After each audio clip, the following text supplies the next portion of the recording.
What's good, YouTube? It's your boy Leo coming to you guys with yet another video. So today we're going to be checking out 10 best Intercontinental Championship matches of all time.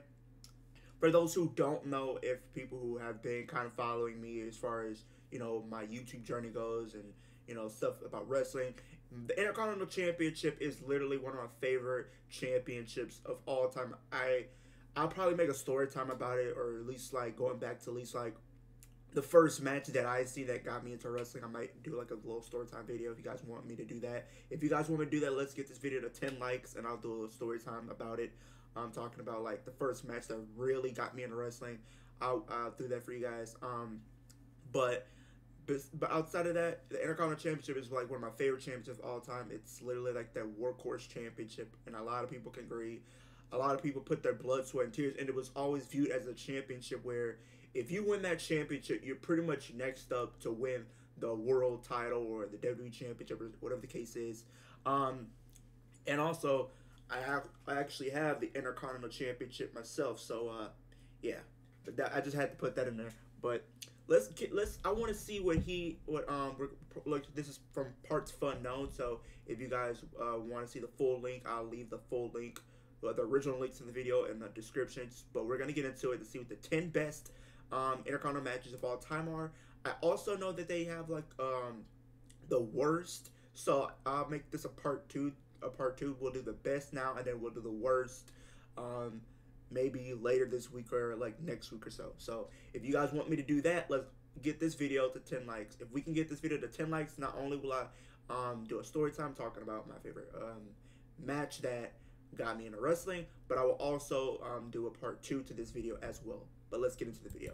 Serious question, is the Intercontinental Championship my favorite championship in wrestling history? I don't know how I can expect you to answer that, because last time I checked, you're not me, and you never will be. Despite WWE's best efforts to make the title irrelevant during the dark days of the 2010s, I think it might just be my favorite title. It's the Maximum Effort Championship, a platform for brass ring-grabbing mid-carders, and unlike the WWE Championship matches, which WWE seem to overcomplicate with sports entertainment bollocks more often than not, Intercontinental matches tended to be allowed to, you know, finish. Honestly, looking back over this list, I've gone back and rewatched these matches, maybe more than any other top matches list. This right here, this is the good stuff. I'm Adam, hailing from Parts Fun Known, and here are 10 best Intercontinental title matches ever. All right, stop me if you've heard this one before. It's a late night. Netflix hasn't got anything you fancy. You've already watched Raw, SmackDown, NXT, and even NXT.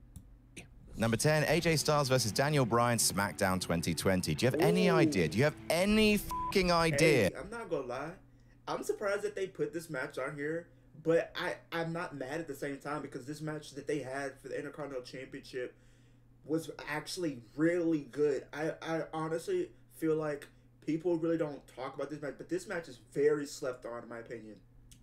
If I'm gonna tell you this, guys, right now.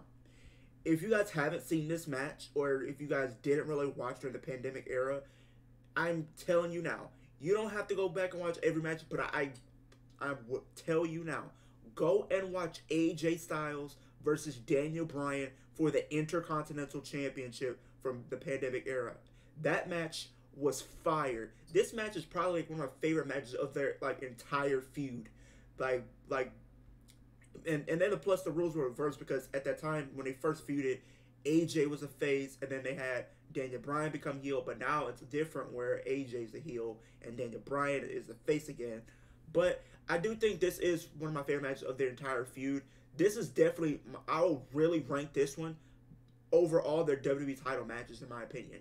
Outside of like the one that they have in SmackDown, I believe, that's the only one that I would put right after this one. But this one is literally top tier. This is literally top tier. Yeah, how good a pandemic match has to be to make it onto one of these lists. And not even the part of the pandemic where they brought a bunch of TVs in and piped in crowd noise. The part where they had a bunch of random developmental talent being instructed to cheer at gunpoint. This match managed to be better than both matches where they wrestled for the WWE title in front of people. Such is the magic of the Intercontinental title, I suppose. It is a hard-hitting, head-stamping bit of technical wizardry that deserves to be seen, even if you hate the NetherRealm that was crowdless COVID wrestling. The counter of that Psycho knee into a Stars Clash is just peachy. And it's great that before Bryan left the company, that at least one of his matches with the phenomenal one lived up to both men's full potential. Number 9, Bret Hart versus Mr. Perfect, SummerSlam 1991. This is an older match and may lack some of the bells and whistles of the modern era, but it's really buoyed by a stellar Hulkamania era crowd. At SummerSlam 91, Bret Hart began his ascendancy to single superstardom by knocking off Mr. Perfect for the IC title, and compared to slow-moving titans of the main event scene, the main event of this pay-per-view, by the way, featured Sergeant Slaughter and Iron Sheik. Me. Compared to those, this contest between the two best Techers boys on the roster was a breath of fresh air. It's just the extra levels of care and thought that fill in the gaps of Bret Hart matches. No one just sits in the rest hold. They claw at hair and they try to fight their way out, and that gets the crowd more invested. No one just runs the ropes. They reverse them by grabbing limbs or slamming their sternums into turnbuckles, making every twist and turn seem significant and keep the crowd and the commentators invested. And this match is called by Roddy Piper and Bobby Heenan, and Gorilla Monsoon as well, but mostly those two, so it's worth the price of admission alone. Fast and smooth. It's a masterpiece of subtlety, marred only slightly by Hebner being a little too quick to ring the bell after a blistering transition into the sharpshooter. Slow down, Hebs. At Houston Community College, we make your lessons matter. Open the door to real-world education, where passions become careers. Find out more at hccs.edu and let your success take flight. Really? Game over. You gotta be kidding me. And I can't even skip them. Like, what, Did you like what is Kansas this? so much? Maybe you'll need these. I mean, I don't mind supporting our fellow creators, but come on now. Stay in your game with DoorDash. Number 8, Shawn Michaels versus Razor Ramon, WrestleMania 10. It might not seem like it in the context of ladder matches of today. The IC ladder matches at Manias 31 and 32 have more spots in 2 minutes than this whole match, probably. But back in the day, this was all bells and all whistles, and it blew people's tiny minds. A classic in every sense of the word. This match still holds up because A, the crowd reactions are a novelty all of themselves, and B, the lack of spots actually makes the match seem way more dangerous than... I have went back and you know, I always, you know, go back and try to watch some of the older clips before I was actually born and everything like that. So some of these matches I didn't get to watch live, but going back and getting to, you know, do a flashback and stuff like that to see how great these matches were. Razor Ramon is literally in my top 5 Intercontinental champions of all time. R.I.P. Scott Hall, like one of my favorite Intercontinental champions of all time. What ladder matches have sort of become a conveyor belt of spots. And see, there's actually way more match than most ladder matches, with the two clickmates executing really solid technical wrestling before the ladder even comes into play, so that when it does, it's even more impactful. Helps when you also have Shawn Michaels, one of the best bumpers of all time, bouncing around the steel like a man on fire. Also, even in all the ladder matches that there's been, this is still one of the best closing sequences, with Shawn getting tangled in the ropes and Razor desperately tearing the belts down as Shawn lunged for the ladder. It's f***ing brilliant. Number 7, Randy Orton versus Cactus Jack, Backlash 2004. Bloody hell, though. With one counted RKO, Randy Orton became a man that day, picking thumbtacks out of his hand in a spot that still sends a shiver all the way down the spine. Randy Orton was doing his legend killer thing on his career-defining... I remember him being winner in that Intercontinental Championship because I talked about it in the last video, talking about like how the Evolution pretty much had all the gold at that point.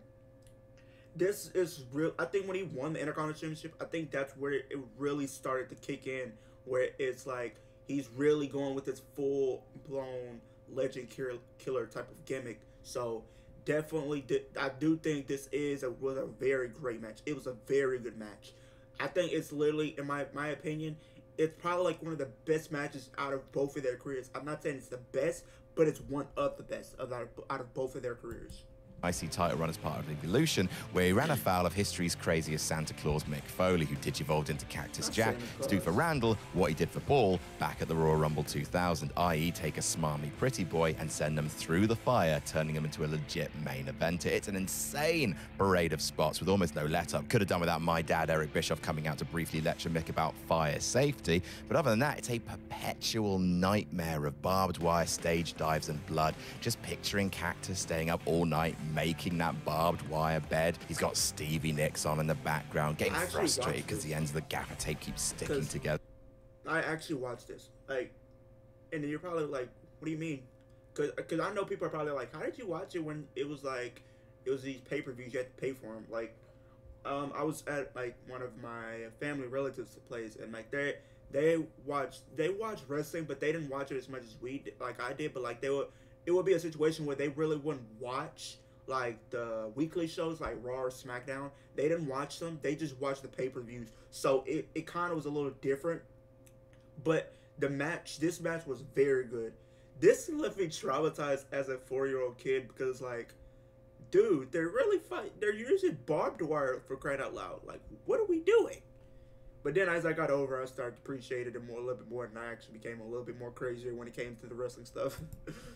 Between Trips, Orton, and later Edge, Mick Foley is the patron saint of carving top guys out of solid suffering. Yeah. Number 6, Macho Man Randy Savage versus Ricky the Dragon Steamboat, WrestleMania 3. Some wrestlers prefer to call it in the ring, and some, like Randy Savage, map out matches to the millisecond. And hey, when the end result is the best match in the first decade of WrestleMania, fair play. Even by modern standards, this match is a firecracker, lightning quick, precisely timed, and full of little story beats calling back to their surprisingly barbaric feud of Macho nearly killing Steamboat's career with that bell shot to the throat. Also, when Steamboat finally rolls up Savage to win the title, it's an absolutely monumental victory, because Macho Man had held the title for over a full year at this point. I mean, sure, George the Animal Steel was also there, because why wouldn't Phil Mitchell's fluffy testicle be at ringside for one of the most vaunted technical displays in the history of the sport? It's a match featuring two of the best in the world at the time, acting as a perfect combination of Southern technical focus and WWE's foreign object narrative shenanigans. Number 5, Rey Mysterio versus Chris Jericho, The Bash 2009. Risky business to have the story of your Yep. Rey Mysterio versus Chris Jericho. One of my favorite feuds of 2009. 2009 being someone trying to remove one of my favorite feuds of 2009. Rey Mysterio versus Chris Jericho, and CM Punk versus Jeff Hardy. Rey Mysterio's mask, because if that thing breaks, can really dunk a match. See also Rey and Eddie's match at WrestleMania 21. But this match at the Bash, putting both Mysterio's mask and Chris Jericho. And this is around the time where I feel like, for me personally, Chris Jericho was like probably at least like one of the best heels in WWE at that time. Honestly, I feel like his 2008, 2009 one is like some of his best heel work of all time in WWE. Jericho's IC title up for grabs was unbelievably good. It's just perfect pro wrestling. Two incredibly talented workers with excellent chemistry, high stakes, and really strong personalities to cut the graps with enough silly storytelling to keep the fans super invested. Chris Jericho especially is a glorious prick in this match, desperately trying to rip the mask off Rey's face. Like, he doesn't even give a damn about how merchandisable they are. You can tell it's a feud ender as well, with both men pulling out counter after counter after counter to each other's big moves, especially in the last 5 minutes of the match, which sees the crowd bite for everything before the big magic trick at the end. Rey is so often portrayed as a simple babyface, so him actually outsmarting Chris Jericho, of all people, with a mask within a mask is a lovely little touch for his character. Awesome match, this. Number 4, Chris Jericho versus Chris Benoit, Royal Rumble 2001. I might have my nostalgia glasses stapled firmly to my head, you know, like all wrestling fans, but this is still one of the best ladder matches of all time. Ask me to name favorite spots from ladder matches, and half the ones that come to mind are still ones from this match. I will literally, as far as Intercontinental Championship matches go, for like, especially ladder matches for the title, this is literally in my top 5. This is literally my top 5. Match at the Royal Rumble 2001. The walls of Jericho on top of the ladder, which should have been the finish. The suicide dive into the chair shot. Chris Benoit falling off the ladder, bouncing off the ropes to the outside. Jericho, Benoit, Guerrero, RBD, Edge, Christian.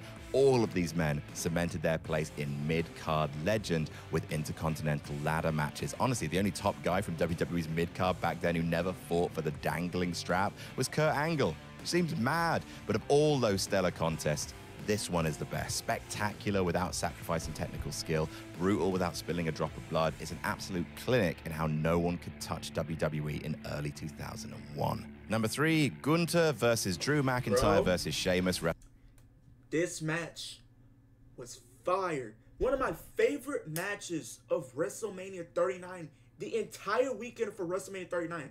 This was like one of my favorite matches. I would, if you were to convince me, I would say this is my favorite match from the entire weekend. You got Drew McIntyre.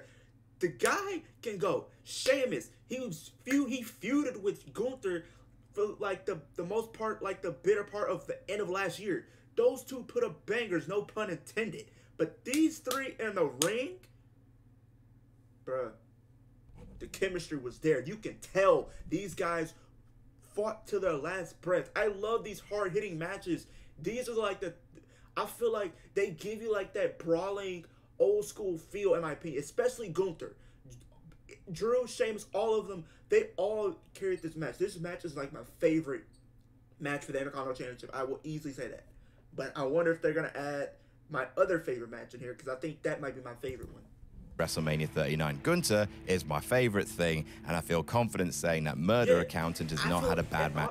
Not even that, but Gunther, I feel like he's really rejuvenated the Intercontinental Championship and put it back where it belongs in the conversation. This guy has every match that he's had for that championship as far as defending it. Every single match. Every single match has been top tier and fun to watch. Match in WWE. Yeah, actually, wait, remember that Survivor Series match where they eliminated him immediately for no reason? Yeah, that was so stupid. I'm not gonna lie, I could have done without Titus O'Neil on commentary for this match, repeatedly screaming for someone to call the police, and also the repeated adverts for hard lemonade. But otherwise, this is about as good a hoss fight as you can get. Three men who satisfy three very different daddy kinks, beating the brakes off each other for our viewing pleasure, and it's just as messy and violent as any decent psychopath could desire. The little micro match between Drew and Gunther as well. It's just leathering each other with chops. It's so exciting. It gets a little mini standing ovation, and it's a very exciting little preview for what's sure to be a 5-star affair at SummerSlam. Yeah. Great little subplot of Drew and Sheamus' deterioration. Those two are going to tear the house down at SummerSlam. Those two are going to tear the house down at SummerSlam. But I'm just I got to really, really think about it. Like, who is actually going to win the match? Because I know Gunther should retain, but for whatever reason, a small part of me wants Drew. A small part of me wants Drew. Rating friendship as well. It's just so good, and it's genuinely lovely to hear Michael Cole giggling on commentary at the sheer amount of absurd, fun, nightmare, slap-happy stuff happening on screen. Number 2, Sami Zayn versus Kevin Owens versus Cesaro versus The Miz, Extreme Rules 2016. I feel like I'm gonna get... This match was good. That match was so great. Let me get through these. Why are there 2 extra seats? I know, Uncle Dan and his giant beard. The Volkswagen Atlas with best-in-class third-row legroom. Visit your local Volkswagen dealer for 3.9% APR financing for 72 months on a new 2023 Atlas or Atlas Cross Sport. Really, again, that's what we're doing. They're making it now. You can't even skip the ads now. You gotta actually sit there and watch them. Good game. Gosh. If that's the case, I don't know what to tell you. Attack for... But this match, I will be honest with you guys. One of my favorite matches of 2016.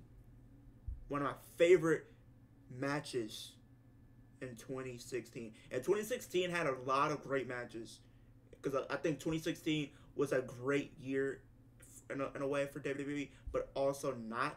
Because, you know, like going into Mania, we didn't really have a lot of the bigger stars. So kind of made Mania feel like an afterthought in a way. But this match between these four, they killed it.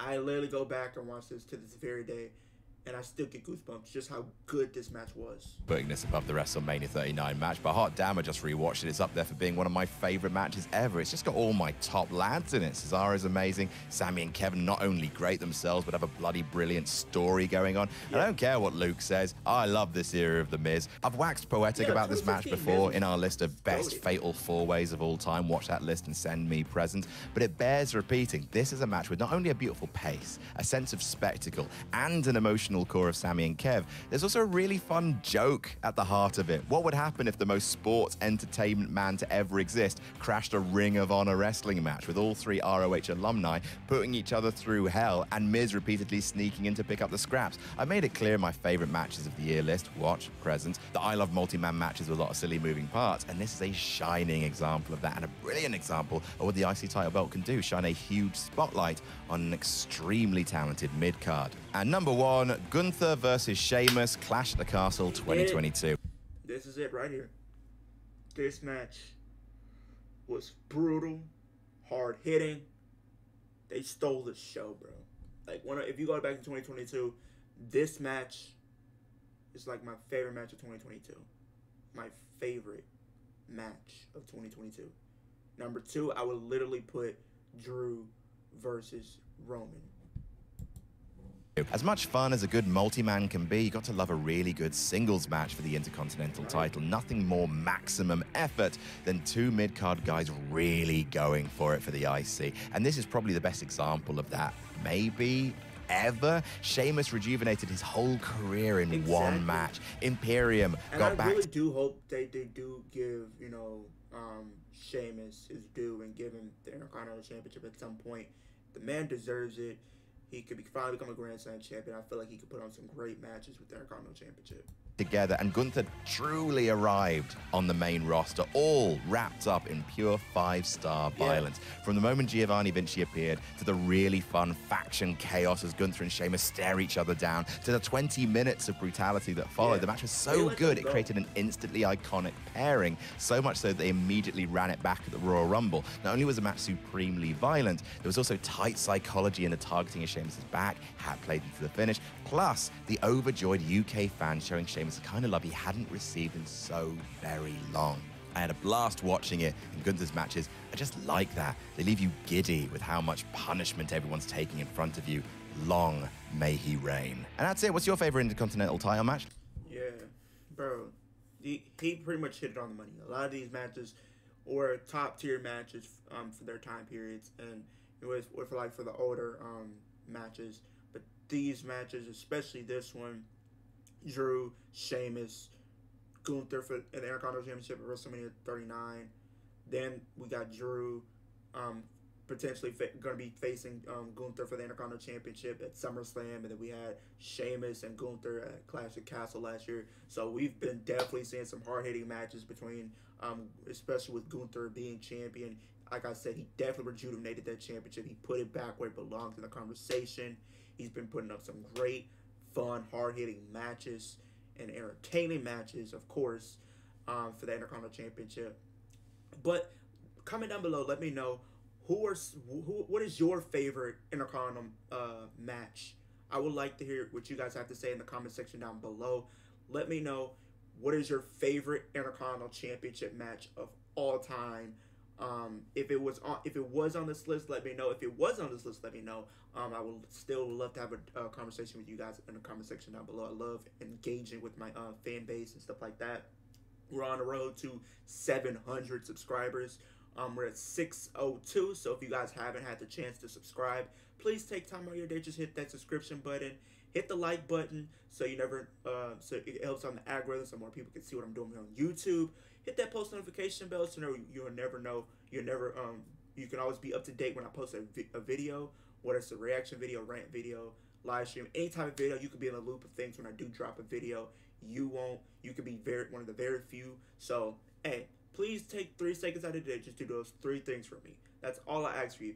Just take 3 seconds out of your day to do that for me. Hit the like button, hit the subscription button, and hit that post notification bell, and you're set. You're set. You're golden. You're leagues above everybody else that hasn't done it yet. But if you want to be, please go do so, because we're trying to get to the 700 milestone very soon. I want to say we can get to that. Let's get to that milestone by Payback. I think Payback is in September, so let's do it by September. But I appreciate you guys kicking with me, and I'll see you guys in the next video.